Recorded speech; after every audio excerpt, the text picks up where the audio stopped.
갈라디아서 함께 묵상합니다. 갈라디아서의 저자는 사도 바울입니다. 갈라디아서가 기록된 시기는 AD 47년, 48년에서 AD 55년 사이로 추정이 되고 있습니다. AD 47년, 48년 정도 기록이 됐다면 특별히 또 이런 의미를 가지고 있습니다. 신약 성경 중에 갈라디아서가 가장 먼저 기록됐다라는 의미입니다. 복음서가 기록되기도 전에 마태, 마가, 누가, 요한이 사복음서를 기록하기 전에 벌써 사도 바울은 이 성경을 기록하기 시작했습니다. 처음에는 성경을 기록하는 목적은 아니었을지 모르겠어요. 그러나 믿음의 여정, 교리들을 정확히 증거하다 보니까 갈라디아서부터 데살로니가 전후서까지 성경이 하나하나씩 기록되어졌고 지금 우리가 신약 성경이라고 말하는 성경으로 모여진 것입니다. 갈라디아서를 기록한 목적은 하나입니다. 복음이 어떤 것인지 정확히 말해주기 위해서입니다. 복음과 다른 복음이라고 얘기하는 거짓 선지자들이 가르치는 다른 복음과의 비교를 통해서 진짜 복음이 무엇인지 얘기해 주려고 합니다. 근데 사도 바울이 갈라디아서를 기록하면서 마음이 엄청 급하고 마음이 엄청 절박했어요. 그래서 보통 다른 서신서에는 인사말을 편지 형태 따라 하고 나서 그 교회에 대해서 칭찬하는 말을 씁니다. 당신들의 믿음이 아시아적인 소문이 났다거나 아니면 나를 그동안 많이 서포트해줘서 감사하다거나 칭찬이나 감사의 말씀들이 들어가 있습니다. 근데 갈라디아서는 편지 인사말 이후에 바로 본론으로 바쁘게 들어갑니다. 사도 바울의 어떤 마음을 우리가 읽을 수 있습니까? 인사말도 제대로 기록할 수 없을 정도로 바쁜 마음이 들어와 있었던 거예요. 1장 6절을 보면 이미 복음을 떠나서 다른 곳으로 돌아가는 사람들이 생기기 시작했다라는 거예요. 그래서 인사말을 마치자마자 나오는 단어가 뭐냐면 다른 복음이라는 단어가 나와요. 다른 복음, 그리고 곧 이어 무슨 말이 나오냐면 저주를 받아 마땅하다, 저주를 받아 마땅하다, 이 말이 두 번이나 반복돼요. 여러분 그렇잖아요. 갈라디아 교회와 사도 바울이 있는 곳은 먼 곳이에요. 1년, 2년은 못 봤을지 모르고 한참 오랫동안 소식을 못 전했을 텐데 인사말도 제대로 하지 않고 저주라는 말을 먼저 쓸 정도로 갈라디아 교회는 급박한 상황이었어요. 21세기 현대교회는 갈라디아 교회보다 여유 있는 상황인가? 그렇지 않다라고 저는 느껴집니다. 오히려 갈라디아 교회보다 더 바쁘면 바쁘고 절박하면 절박하고 급하면 급했지. 그래서 우리는 사도 바울이 인사말을 쓸 수 없을 정도로 절박했던 이 복음을 향한 이 뜨거운 마음을 동일하게 가져야 된다라고 믿습니다. 여러분 복음은 우리의 미래에 대해서 보장해주고 미래에 대해서 얘기하는 것입니다. 그러나 복음의 스토리는 현재 우리 삶에 나타나야 되는 메시지입니다. 내일이 없어요. 아무리 큰 창고를 지어놓아도 오늘 하나님께서 너를 데려가시면 그 창고가 무슨 소용이 있겠느냐. 예수님께서 복음서에서 분명히 얘기하세요. 저는 오늘 이 말씀을 듣는 모든 여러분들이 이 복음 때문에 바빠졌으면 좋겠어요. 이 복음 때문에 절박해졌으면 좋겠어요. 좀 멋있는 인사말, 그럴듯한 인사말 이걸 못하더라도 복음을 증거하지 않고 복음을 제대로 나누지 않고 사도 바울의 마음이 편하지 않았던 거예요. 신천지가 교회를 들어가서 교회를 이렇게 뺏어올 때 이런 방법을 주로 쓴대요. LA에도 신천지가 들어와 있다고 하고 여기에도 뭐 조금 몇 분 계신다라고 소식은 들었어요. 근데 처음에 들어가서 착한 성도처럼 열심히 성경 공부도 참여하고 그리고 봉사도 열심히 하고 사람들의 마음을 사고 주위에 사람들이 많이 모이게 한 다음으로 하는 게 이거래요. 목사님의 흠을 잡는 거래요. 저 목사님 이상하다. 저 목사님 이런 흠이 있는 것 같고 저런 흠이 있는 것 같다. 목사님 말씀 믿으면 안 될 것 같다. 라고 목사를 막 흔들기 시작한다라는 거예요. 그래서 흔들어서 그 목사에 대한 신뢰와 믿음이 떨어지면 그 다음 방법이 간단하대요. 자기 편 목사를 바꾸면 된다라는 거니까. 갈라디아 교회에 들어온 거짓 형제들이 그랬던 거예요. 자기들이 다른 복음을 가르치려고 하는데 사도 바울이 딱 막고 있어요. 어떻게 하면 좋을까? 뭘 흠집 잡을까? 사도 바울을 자세히 들여다보니까 사도 바울이 약점이 하나 있어요. 뭐냐면 예수님 얼굴 한 번도 실제로 본 적이 없는 거예요. 그렇잖아요. 내가 사도고 예수님의 제자라고 얘기하고 말씀을 가르쳤는데 가만히 보니까 예수님하고 한 번도 만난 적이 없어요. 여러분 그럴듯하잖아요. 당신이 예수님하고 실제로 만나지도 않고 제자들처럼 3년 동안 같이 먹고 자고 배우고. 그래서 신학교가 3년이에요. 3년 공부해요. 예루살렘 신학교도 안 나왔는데 네가 무슨 말씀을 가르치냐라고 흔드는 거예요. 여러분, 사단은 그럴듯한 거 가지고 흔들어요. 말도 안 되는 것들은 그냥 올라왔다가 사라져요. 그럴듯한 거 가지고 흔드니까 다 속아 넘어갔고 다 넘어지고 다 망하는 거예요. 우리 생각에는 신천지가 들어와서 목사님을 흔든다고 10년, 20년 함께했던 목사님인데 흔들리겠어? 근데 목사도 사람이다 보니까 어딘가 약점이 있을 거 아니에요. 약점을 쥐고 흔들면 그럴듯해 보여요. 여태껏 가르친 게 거짓인 것 같기도 하고 이중인격자인 것 같기도 하고 도대체 믿을만 하지 못한 것 같기도 하고 보니까 돈 쓰는 것도 이상한 것 같고. 사도 바울을 흔드는 거예요. 사도 바울이 알았어요. 내가 흔들리면 안 된다. 내가 흔들리면 교회가 흔들린다라는 것을 알았어요. 그래서 저주라는 말을 쓰자마자 사도 바울이 시작한 게 뭐냐면 자기를 변호하고 방황하기 시작하는 거예요. 저는 어떤 목회 철학을 가지고 있냐면 목사들은 자기를 변호하고 방어해야 된다라는 목회 철학을 가지고 있어요. 이건 뭐 절대적인 진리는 아니니까 목회하시는 분마다 다를 수 있어요. 근데 목사가 흔들리면 교회가 흔들리잖아요. 목사가 온전히 서 있어야 성도님들도 안심하잖아요. 그래서 저는 제 자신을 지키기 위해서 많이 노력해요. 일부러 잘난 척하는 것이 아니라 사도 바울이 그래서 2장에서 뻔뻔할 정도로 자기를 높여요. 오늘 읽은 말씀 다음에 넘어가면 내가 베드로도 책망하고 베드로도 혼낸 사람이다라고 얘기해요. 그만큼 잘났다라는 것을 얘기하려고 하는 게 아니라 내가 하나님께서 기름 부으신 사도다라는 것을 강조하려고 하는 거예요. 사도 바울은 그 자기를 변호하기 위해서 여러 가지 얘기를 해요. 근데 사람들이 그렇게 물어보잖아요. 예루살렘에서도 너가 가르치는 거하고 똑같이 가르치라고 얘기했냐? 예루살렘에서도 네 가르침을 인정했냐? 할례 받지 않고 예수만 믿어도 구원받는다고 그 교리를 예루살렘에도 인정했냐? 라고 자꾸 따지는 거예요. 그래서 1절에 뭐래요? 그래서 내가 다시 예루살렘으로 올라갔습니다. 라고 얘기하는 거예요. 1절 말씀 함께 읽습니다. 1절 시작. 14년이 지나서 나는 바나바와 함께 디도를 데리고 다시 예루살렘으로 올라갔습니다.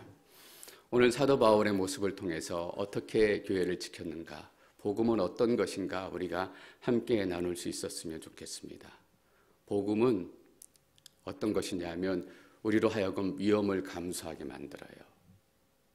우리로 하여금 편안한 곳에서 나오게 만들어요.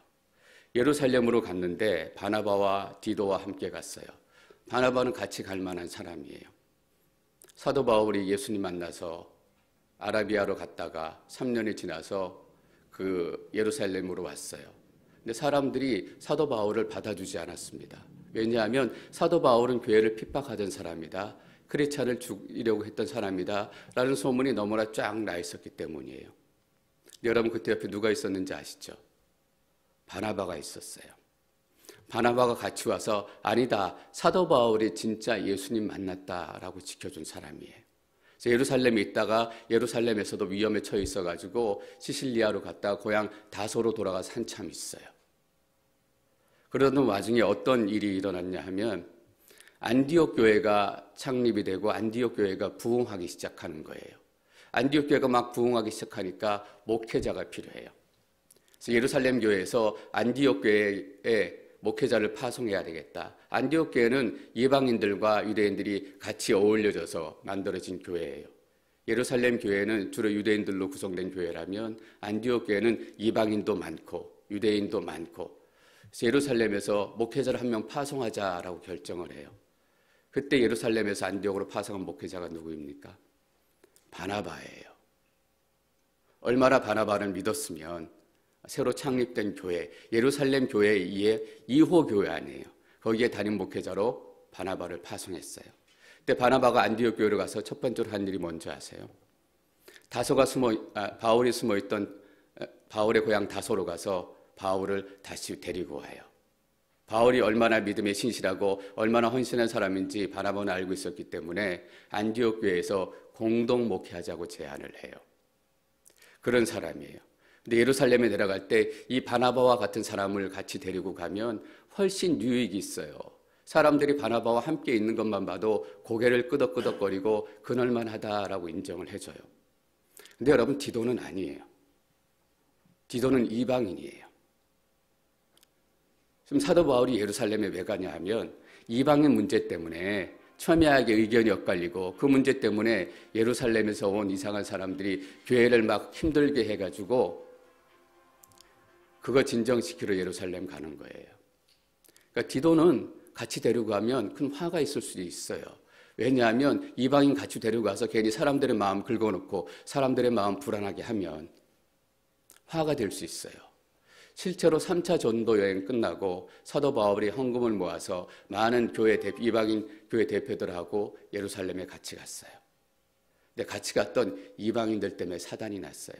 그 이방인들이 성전에 들어간 것 같다라고 고소가 시작이 돼서 사도 바울이 로마로 끌려가는 일이 생기는 거예요. 그 위험한 거예요. 그 위험에도 불구하고 사도 바울은 디모데를 데려갔어요.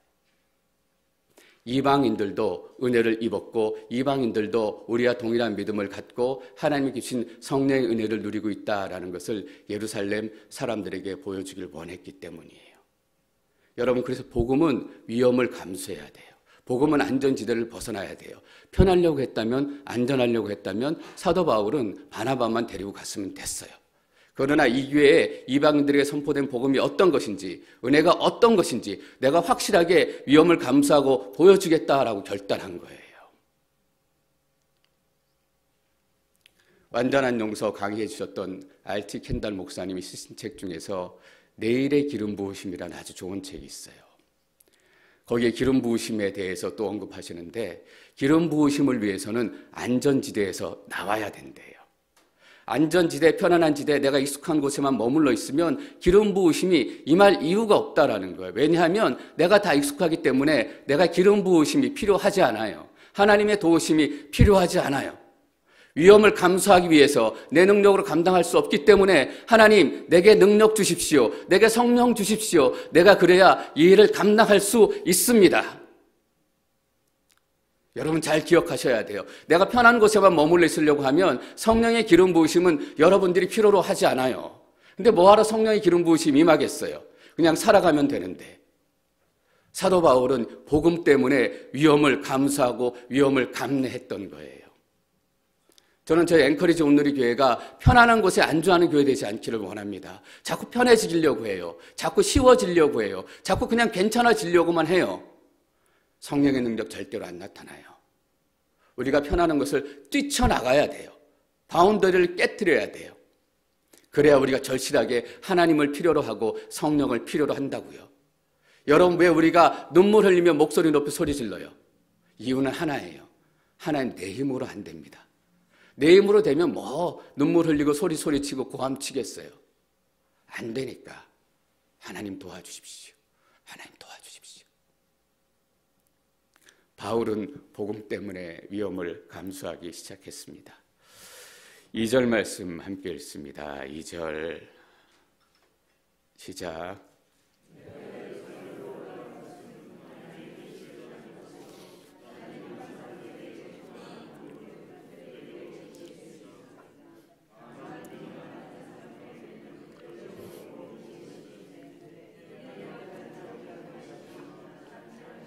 헛되지 않게 하기 위함이었습니다. 복음은 또 어떤 일들을 일으키는가? 복음은 우리로 하여금 맨날 똑같은 소리 하게 만들어요. 여기 보세요. 내가 예루살렘으로 올라간 것은 하나님의 계시했다는 것으로 나는 이방 사람들에게 전하는 복음을 그들에게도. 다른 거 얘기하는 거 아니에요. 똑같은 복음 전하는 거예요. 그래서 예수 믿는 사람은 만나면 지겨울지도 모르겠어요. 맨날 똑같은 얘기하니까. 여러분, 목사의 삶이 좀 고래해 보이지 않으세요? 맨날 똑같은 이야기하고 똑같은 삶 사니까. 근데 그게 복음의 삶이에요. 맨날 똑같은 얘기가 뭐예요? 사도 바울이 했던 얘기, 오직 믿음으로. 오직 믿음으로 우리가 구원을 얻습니다. 그 구원의 얘기에는 사도 바울이 할 얘기가 없었던 거예요. 맨날 똑같은 설교, 맨날 똑같은 얘기. 사도 바울이 사도행전에 보면 3번 설교가 나왔는데 다 똑같은 얘기예요. 내가 전에는 바리새인이었는데 예수님을 다메섹 도상에서 교회를 핍박하러 가다 만났고 맨날 똑같은 얘기예요. 그렇죠, 목사가 무슨 얘기 하겠어요. 제가 여기 서가지고 옛날에 증권회사 다녔으니까 이 주식 투자하면 돈 벌 겁니다, 이 얘기하고 있겠어요? 아니에요. 맨날 똑같은 얘기예요. 여러분 무슨 얘기하면 사세요? 맨날 똑같은 얘기하는 거예요. 오직 믿음으로 구원을 얻습니다. 성경에서 말하는 구원의 방법은 두 가지입니다. 오직 믿음으로 구원을 얻는 것, 그리고 율법을 지킴으로 구원을 얻는 거예요. 율법을 지킨다라고 말하면 우리와 좀 멀게 들릴지 모르겠어요. 유대인의 율법이 우리에게 무슨 의미가 있단 말인가? 율법을 지킨다라는 말은 착하게 살아서 천국 간다라는 얘기예요. 그러니까 두 가지 구원의 방법이 있는 거예요. 내가 할 수 없으니까 예수님 믿고 천국 가는 거 하고, 내가 능력이 있으니까 내가 착하게 살아서 천국 가는 거 두 가지 방법이 있어요. 그래서 어떤 분들이 이렇게 얘기하시더라고요. 그냥 선하게 살다가 천국 가지 속으로 이런 생각 들어요. 내가 보기엔 나보다 나쁜 것 같은데 얼마나 착하다고 생각하시나 스스로를. 아니에요. 착하게 살다가 천국 가지 그렇게 얘기하는 분들 치고 착하다고 느끼게 사람 한 사람도 없었어요. 내가 봐도 허물이 저렇게 많은데. 여러분 오늘 밤 하나님께서 여러분을 데리고 가신다면 천국 가실 확신이 있으십니까? 우리는 이 질문에 늘 대답해야 돼요.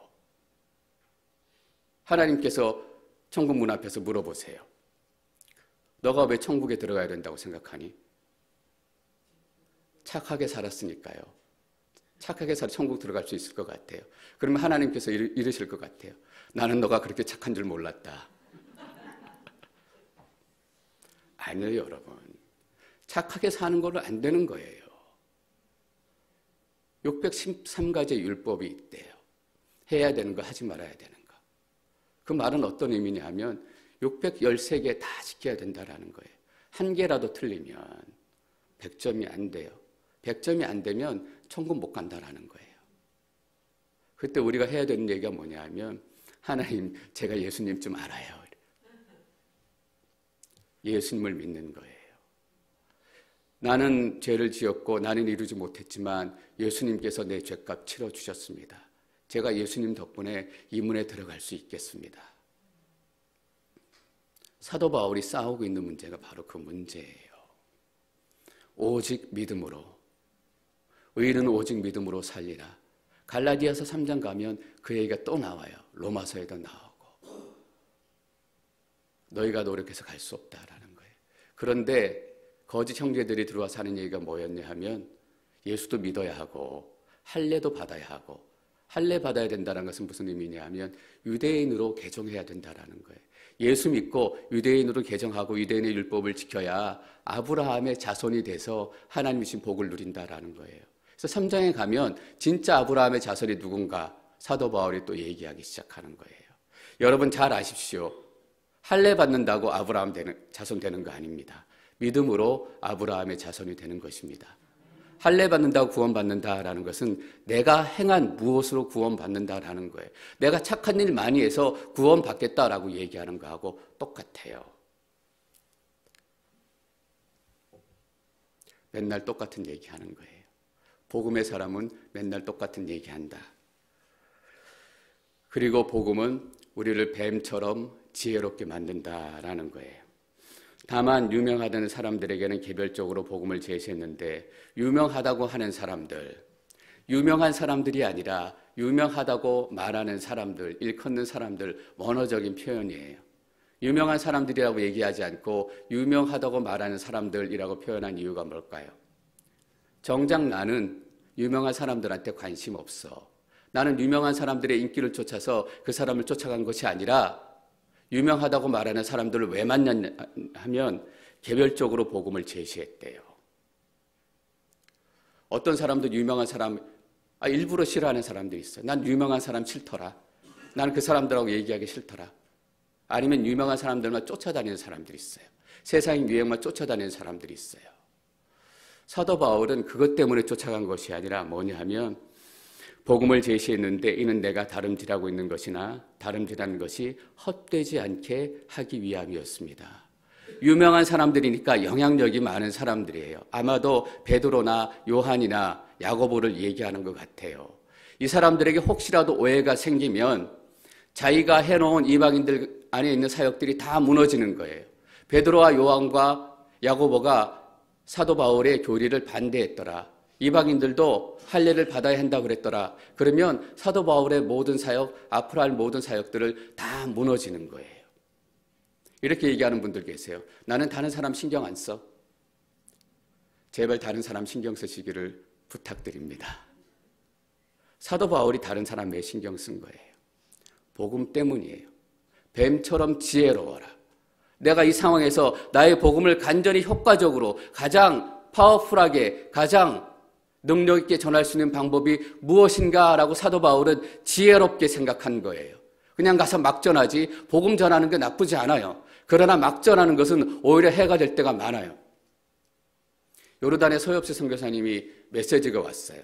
그냥 기도 제목 얘기하고 한 10년쯤 되니까 조금 어려운 부분도 있는 것 같습니다 라고 얘기하시면서 인터콥이라는 선교단체가 있어요.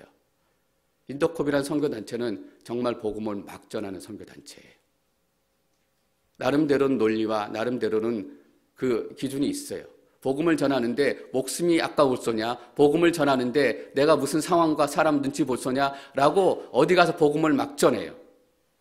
요르단에 와서 복음을 막 전하다가 쫓겨났대요. 당연하죠. 요르단에 와서 복음을 막 전하면 쫓겨나죠.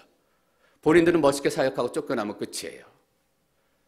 그러나 그 사역지에서 10년, 20년 사람들을 섬기고 교회를 세워나가기 위해서 숨죽여 조심해서 세워나갔던 사역들이 다 위험에 빠지는 거예요. 선교사님이 그러시더라고요. 그래서 인터콥이 쫓겨난 이후에 더 큰 어려움이 오고 있습니다. 뱀처럼 지혜로워야 돼요. 난 딴 사람 신경 안 써. 사실 그거보다 위험한 게 교회에 없어요. 어떤 분이 열심히 기도하고 교회 안 오겠다는 분을 한번 와봐. 한번 오면 목사님 설교도 듣고 사람들 얼마나 따뜻한지 한번 경험해봐. 이러고 정말 1년을 기도하고 데려왔는데 나는 다른 사람 신경 안 써. 이러는 분이 인사도 안 하고 횡 지나간 거예요. 교회 오니까 인사도 제대로 안 하네. 그러고 그냥 가버렸어요. 우리 가운데 그런 일이 나타나지 않기를 소망합니다. 실제로 그런 일이 일어났다는 게 아니에요. 우리가 복음을 전하는데 지혜가 필요하다라는 거예요. 3절, 4절 함께 읽습니다. 3절, 4절 시작.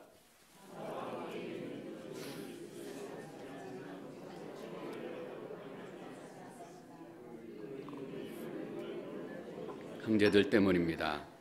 그들은 우리를 종으로 삼고자 그리스도 예수 안에서 우리가 가지고 있는 자유를 엿보려고 몰래 들어온 사람들입니다.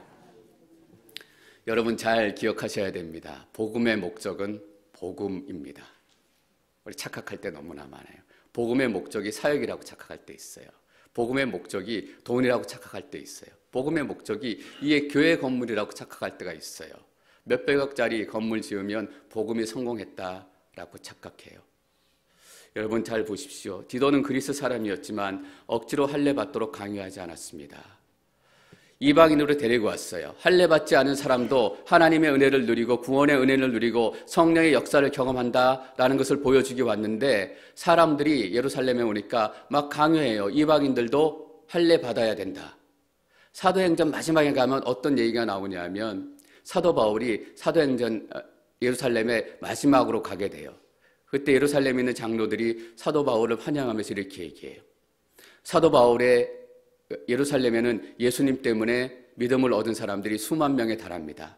그러나 그 사람들이 유대인의 율법을 지키는데 정말 열심입니다 라고 얘기해요. 사도 바울이 디도를 데리고 왔으니까 얼마나 많은 사람들이 푸시했겠어요. 할례 받아라, 할례 받아라, 할례 받아라. 근데 사도 바울은 알았던 거예요. 여기서 할례 받으면 이방인의 사역이 다 무너진다는 것을 알았던 거예요. 어떤 위험이 있어도 어떤 위협이 들어와도 디도는 할례 받아서는 안 된다라는 것을 알고 있었어요. 물러서지 않은 거예요. 왜 물러서지 않았는가? 복음 때문에.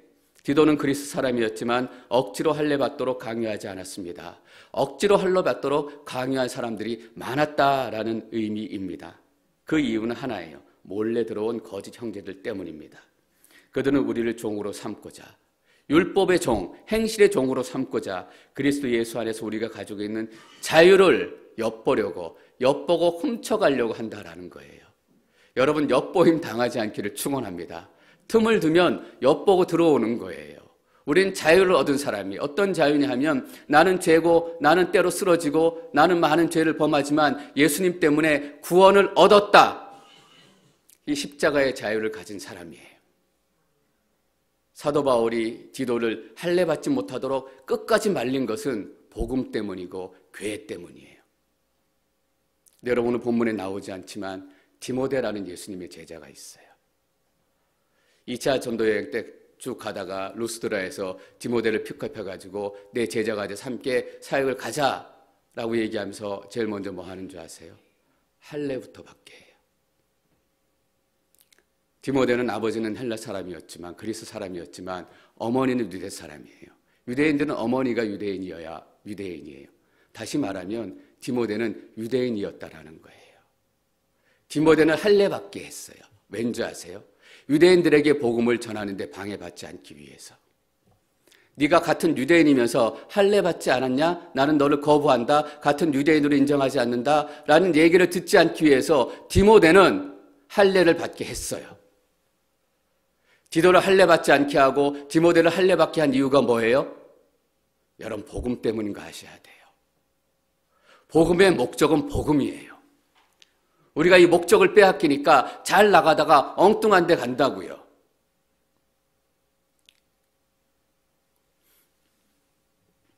오절 함께 읽습니다. 5절 시작. 그러나 우리는 그들에게 잠시도 굴복하지 않았습니다. 이는 복음의 진리가 여러분에게 머물러 있도록 하기 위함입니다. 잠시도 굴복하지 않았습니다. 왜냐하면 복음의 진리가, 어떤 상황에서든 복음의 진리가 여러분 삶 가운데 드러나게 될 줄 믿습니다. 내가 의사가 되든 변호사가 되든 내가 목사가 되든 평신도가 되든 여러분, 그건 중요한 거 아니에요. 그 목적이 무엇이냐, 이것이 중요합니다. 목사 된 목적이 복음 아니고 예수님 아니면 헛사역하는 거죠. 헛인생 사는 거죠. 괜히 시간 낭비하는 거예요. 여러분, 다시 한번 선포합니다. 복음의 목적은 복음이다. 6절, 그 유명하다는 사람들 가운데 똑같은 표현 쓰죠. 유명한 사람들이 아니라 유명하다는 사람들. 나는 유명하고 안 유명하고 원래 이런 거에는 관심이 없는 사람이다. 내가 그 사람 찾아갔던 데에는 그런 생각들이 있었기 때문이다 라는 것을 강조해요. 그러한 사람들이 누구든 간에 내게는 상관이 없습니다. 하나님은 사람을 외모로 취하지 않으십니다. 사람을 외모로 취하지 않으셨기 때문에 형들을 선택한 것이 아니라 다윗을 선택했어요. 외모로 취하지 않으시기 때문에 3년 동안 예수님하고 함께 먹고 자고 배운 사람들뿐만 아니라 예수님의 계시를 직접 받은 나도 사도로 불러주셨습니다라는 거예요. 예루살렘 신학교를 나와야만 사도인가? 아니다라는 의미예요. 타이틀이 중요한 것도 아니고 그 시간이 중요한 것도 아니고 그 안에 성령이 있느냐, 이것이 중요하다라는 의미입니다. 7절, 8절입니다. 함께 읽습니다. 시작. 오히려 그들은 베드로가 할례 받은 사람에게 복음을 전하는 일을 맡은 것처럼 내가 할례 받지 않은 사람에게 복음 전하는 일을 맡은 것을 알았습니다. 베드로가 할례 받은 사람의 사도가 되도록 역사하신 분이 내게도 역사하셔서 이방 사람의 사도가 되게 하셨기 때문입니다. 복음은 나를 잘난 사람으로 만들어준다. 사도 바울이 자기 변호를 또 변증을 쭉 해가면서 깨달았을 거예요. 물론 그전에도 그런 생각했겠지만 하나님께 자기를 부르시고 내가 하나님의 계시를 따라 예루살렘에 가서 이방인의 복음을 증거하고 이런 얘기 쭉 해가면서 느끼는 게 뭐냐면 내가 누군가라는 것을 다시 한번 확인하게 되는 거예요. 내가 누구예요? 베드로는 할례 받은 사람에게 복음을 전하는 일을 맡은 것처럼 똑같은 권위와 똑같은 능력과 똑같은 축복과 똑같은 파워와 것처럼 내가 할례 받지 않은 사람에게 복음을 전하는 일을 맡은 것을 알았습니다. 내가 사도 바울보다 못한 것이 없는 사람이다라는 것을 더 확실하게 깨닫게 되는 거예요. 여러분, 베드로는 어떤 사람이에요? 예루살렘 교회의 교인이 수만 명에 이르렀어요. 수만 명에 이르는 교회의 담임 목사님이에요. 개척 목사님이에요. 얼마나 많은 사람들이 우러러보고 베드로가 지나가고 기도만 하면 나사렛 예수 그리스도 이름의 권세로 명하노니 일어나 걸을지어다. 이 기도만 하면 성전문에 앉았던 안전뱅이가 벌떡 일어나서 걷는 사람이에요. 누가 감히 베드로하고 비교할 수 있겠어요? 근데 사도 바울이 스스로 깨달은 거예요. 내가 사도 베드로보다 못할 것이 하나도 없는 사도 바울이다. 다른 것이 있다면 사명의 종류, 소명의 종류만 다를 뿐이다. 베드로는 유대인들에게, 사도 바울은 이방인들에게. 목사, 집사, 장로, 평신도 부르신 자리만 다를 뿐이에요, 여러분. 목사가 조금 더 높은 단에 올라와서 설교하니까 진짜로 저 높은 거 아니잖아요. 아니에요. 저는 이 설교 준비하면서 여러분들이 더 귀하다라는 생각했어요. 실제로 삶의 현장에 들어가서 복음을 가지고 안전한 자리를 뛰쳐나와서 지혜로, 뱀 같은 지혜를 발휘하고 이렇게 살아가야 되는 분들, 살아가시는 분들이 바로 여러분들이기 때문이에요. 여러분들이 현장에 사시는 분이시잖아요. 여러분들이 복음을 전해야 복음이 전해진다고요. 많은 목사님들 얘기처럼 저는 주로 성도님들 만나니까 예수 믿지 않는 분들 자주 만나기가 어려워요. 여러분들은 매일 예수 안 믿는 분 만나고 여러분 삶을 통해서 예수님이 어떤 분인지 증거하고 1년 동안 교회 안 나오고 5년 동안 교회 안 나왔던 분들이 여러분의 기도와 여러분의 삶과 여러분의 섬김을 통해서 예배자로 세워져 가는 것. 저를 통해서 일어나는 것이 아니라 여러분들을 통해서 일어나는 거라고요. 여러분, 사도 바울처럼 어깨를 쭉 펴십시오.